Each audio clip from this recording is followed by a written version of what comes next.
다윗 성소가 묵도하심으로 2014년 1월 26일 주일 예배를 하나님께 드리시겠습니다.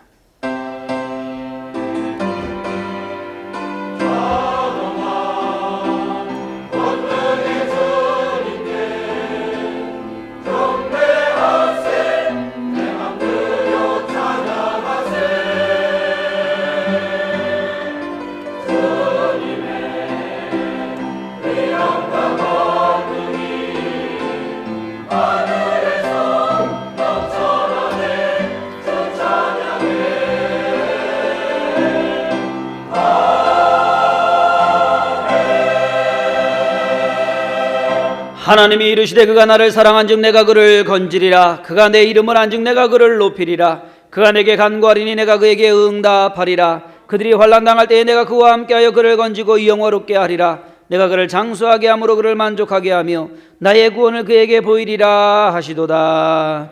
하나님께서 지난 한 달 동안도 우리를 지키시고 보호하시며 인도하셨다가 오늘 주일을 당하여 주님 앞에 나와 예배하게 하시니 감사드립니다. 모든 삶 가운데 우리를 구원하시며 인도하신 하나님을 찬양하오니 하나님께서 우리의 예배 가운데 함께하여 주시옵시고 홀로 영광받아 주옵소서. 감사와 찬송을 주님께 돌리오며 예수님의 이름으로 기도했사옵나이다. 아멘.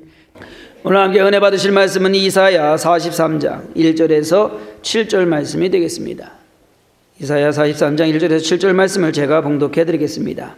야곱아 너를 창조하신 여호와께서 지금 말씀하시느니라. 이스라엘아 너를 지으신 이가 말씀하시느니라. 너는 두려워하지 말라. 내가 너를 구속하였고 내가 너를 지명하여 불렀나니 너는 내 것이라. 내가 물 가운데로 지날 때에 내가 너와 함께할 것이라. 강을 건널 때에 물이 너를 침몰하지 못할 것이며 내가 불 가운데로 지날 때에 타지도 아니할 것이요 불꽃이 너를 사르지도 못하리니 대저 나는 여호와 내 하나님이요 이스라엘의 거룩하니요 내 구원자임이라. 내가 애굽을 너의 속량물로 구스와 스바를 너를 대신하여 주었노라.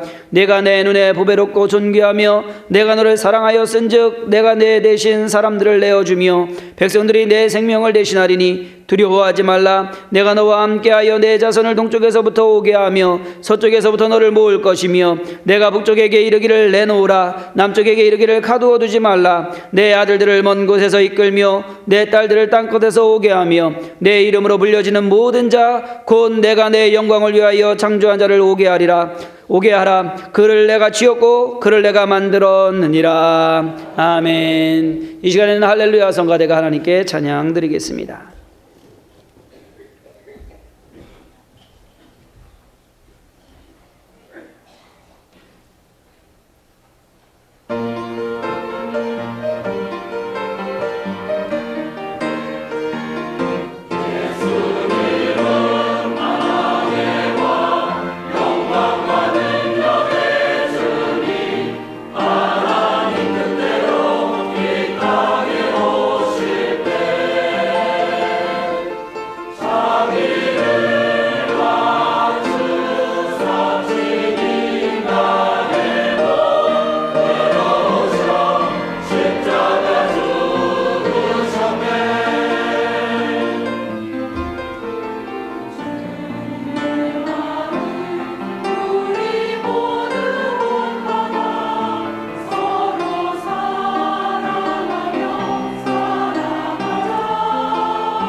네, 감사합니다. 아름다운 찬양 하나님께서 기뻐 받으신 줄 믿습니다. 이 시간에는 당연히 목사님께서 나오셔서 읽어드린 본문 말씀을 가지고 너는 내 것이라는 제목으로 말씀 증거해 주시겠습니다. 큰 은혜 받으시기 바랍니다.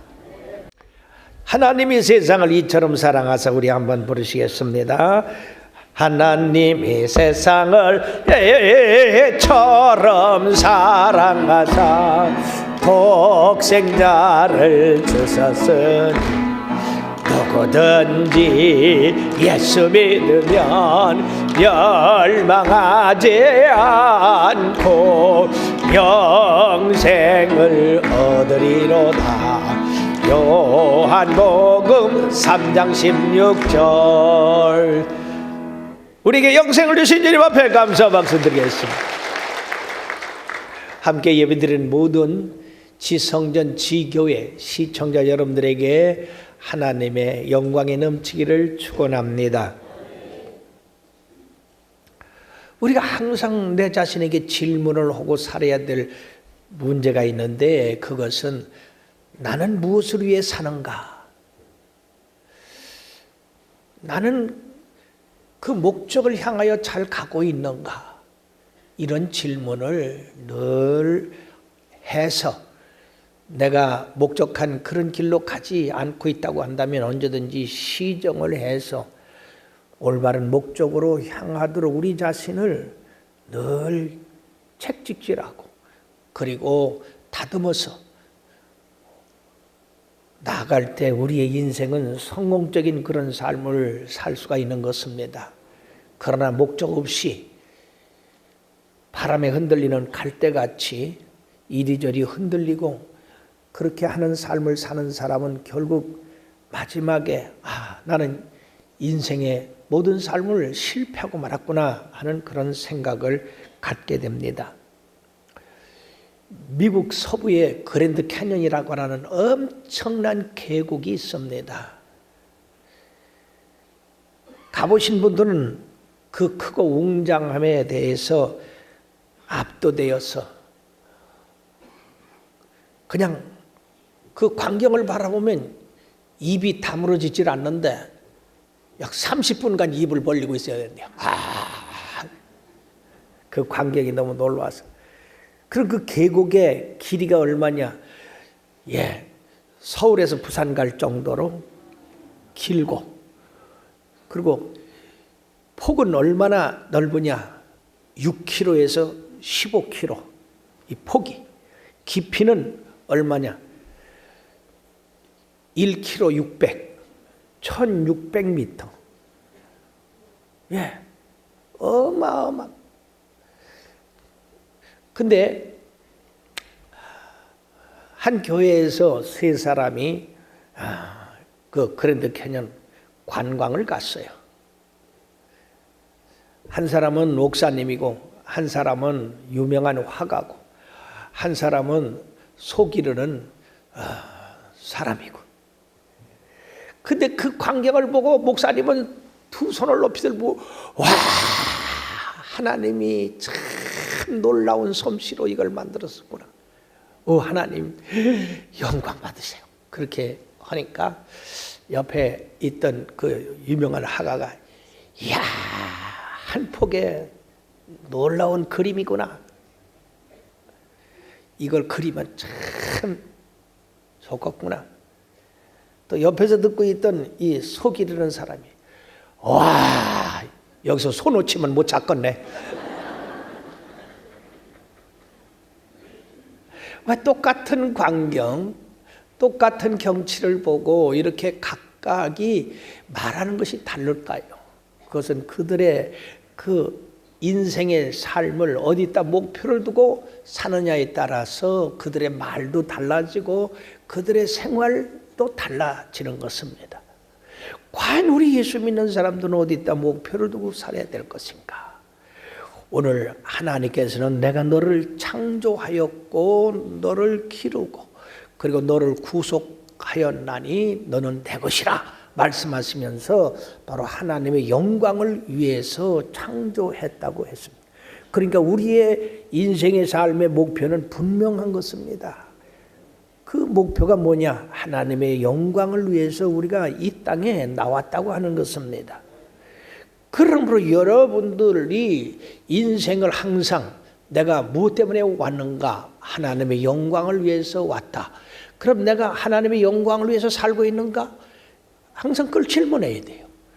그리고 과연 내가 이 세상 떠날 때에 하나님 앞으로 갈 것인가?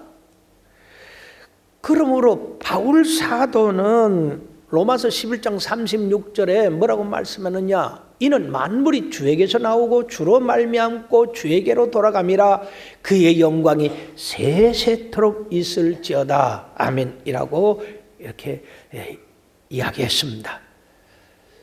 자, 그러므로 오늘 본문을 통해서 우리는 왜 우리가 하나님의 소유가 되는가? 그리고 하나님의 소유가 될 때 우리는 어떤 축복을 받는가? 그리고 세 번째는 복받은 우리들이 무엇을 위해 살아야 되는가? 이 세 가지를 가지고 우리가 은혜를 나누고자 하는 것입니다. 첫 번째, 우리는 하나님의 소유다. 예, 사람들은 왜 내가 하나님의 소유, 내 것이지? 라고 생각할지를 모르나 오늘 말씀에 야곱아 너를 창조하신 여호와께서 지금 말씀하시느니라. 이스라엘아 너를 지으시니가 말씀하느니라. 너는 두려워하지 말라. 내가 너를 구속하였고 내가 너를 지명하여 불렀나니 너는 내 것이라. 여러분들이요, 우리 인간이 세상에 나오고 싶어 나온 사람 없고 내가 김가가 돼야 되겠다, 내가 박가가 돼야 되겠다, 나는 청주에 살아야 되겠다 그렇게 생각하고 나온 사람 손 좀 들어봐요. 아무도 없습니다. 세상에 나오고 보니까 바로 내시동에서 태어났고 내시동에서 이렇게 목회를 하게 된 것입니다. 그러므로 우리가 왜 하나님 거냐? 바로 하나님이 창조했기 때문에 그렇다. 만든 물건은 만든 사람 거지 딴 사람 것이 될 수가 없는 것입니다. 나와 여러분 온 세상 만물을 우리 하나님께서 지으셨어요. 인간만 지으신 것이 아니라. 그러므로 이사야서 45장 7절에 뭐라고 말씀하셨느냐? 나는 빛도 짓고 어둠도 창조하며 나는 평안도 짓고 환난도 창조하나니 나는 여호와라. 이 모든 일들을 행하는 자니라 하였노라. 우리 거기서 벗어날 수가 없습니다. 그러므로 이 우주는 광대한데 다윗은 이 우주를 보고 뭐라고 시를 졌느냐? 시편 19편 1절에서 4절에 보면 하늘이 하나님의 영광을 선포하고 궁창이 그의 손으로 하신 일을 나타내는도다. 날은 날에게 말하고 밤은 밤에게 지식을 전하니 언어도 없고 말씀도 없으며 들리는 소리도 없으나 그의 소리가 온 땅에 통하고 그의 말씀이 세상 끝까지 이르도다. 하나님이 해를 위하여 하늘에 장막을 베푸셨다고 이렇게 말씀하고 있습니다. 그렇습니다. 하나님의 그 창조의 솜씨가 얼마나 놀라우냐. 큰 코끼리서부터 작은 미생물까지, 그리고 하늘의 별들로부터 이 땅의 모든 삼라망성과 이 물속에 있는 모든 고기까지, 보이는 것 보이지 않는 것 전부 하나님이 창조했어요. 자, 그리고 그 각각의 삶의 법칙을 하나님이 정하셨는데 예를 꿀벌로 한번 들어보겠습니다. 이 꿀벌은 어떻게 자기가 살아가는 방법을 누구한테 배워서 알았을까? 꿀벌에게 선생이 있었나? 없습니다. 그럼에도 불구하고 누구도 그 살아가는 방법을 가르쳐주지 않았는데 이 꿀벌은 아주 정확하게 세상에 태어나서 6주 동안 살아갑니다. 그 6주 동안에 처음 3주는 알을 돌보고 벌집을 치우고 그리고 여왕의 먹는 것을 공급하고 집안일을 돌아보는 일을 하다가 3주가 끝나면 그 다음 3주서부터는 모든 그 부모의 일들을 싹 잊은 채 벌집을 나가서 꽃을 찾아다니며 꽃가루와 꿀을 모으는 일을 합니다. 그것을 통해서 이 꽃이 수정을 해가지고 열매를 열을 수가 있는 겁니다. 자, 그뿐만 아니라 이 꿀을 모으기 위해서 이 벌은 거의 30km까지 날아갑니다. 그러면서 그 먼 길을 돌아올 때 길을 잃지 않고 자기 집을 찾아온다는 것입니다. 그리고 그 날갯짓으로 꽃이 어디에 많으니까 거기 가서 꽃가루를 꿀을 따라라고 동료들에게 그 날갯짓으로 신호를 해준다는 거예요. 무전기가 없어도, 전화기가 없어도, 말을 안 하는데도. 자, 그런 능력까지 이 조그만 꿀벌에 갖추고 있는데 과연 이 꿀벌이 그렇게 할 수 있는 능력을 누가 줬느냐는 얘기죠. 여러분, 그런 것을 예를 들자면 한정도 없습니다. 그렇다고 볼 때에 우리는 꿀벌보다도 얼마나 더 귀하고 아름답고 그리고 여러 가지 지식과 지혜를 주었느냐? 그것은 하나님이 바로 우리를 창조하셨기 때문에 우리가 하나님의 형상을 입어서 하나님의 소유가 된 것입니다. 뿐만 아니라 하나님이 우리를 구속하셨다고 했습니다. 구속이라는 말은 노예나 종으로 얽매여 있는 사람을 다른 사람이 그 주인에게서 그 값을 주고 사가지고 이렇게 해방시켜서 자유케 하는 것을 구속이라고 합니다. 이스라엘을 애굽에 종노하는 데서 바벨론의 포로에서 하나님이 그들을 속량물로 삼으시고 해방시켜서 자유인으로 하나님의 백성으로 삼으셨습니다. 그러므로 이스라엘 백성은 하나님의 소유가 되었듯이 우리가 하나님을 믿고 구원받은 우리는 죄로 말미암아서 죄의 포로, 마귀의 종으로 살아왔지만은 하나님이 그 독생자 예수 그리스도를 우리의 죄값으로 치르시고 나와 여러분들을 자유하게 하셨습니다. 그러므로 누구든지 그리스도 안에 있는 사람은 새로운 피조물이라 이전 것은 지나갔으니 보라 새 것이 되었다고 이렇게 선언하고 있는 것입니다.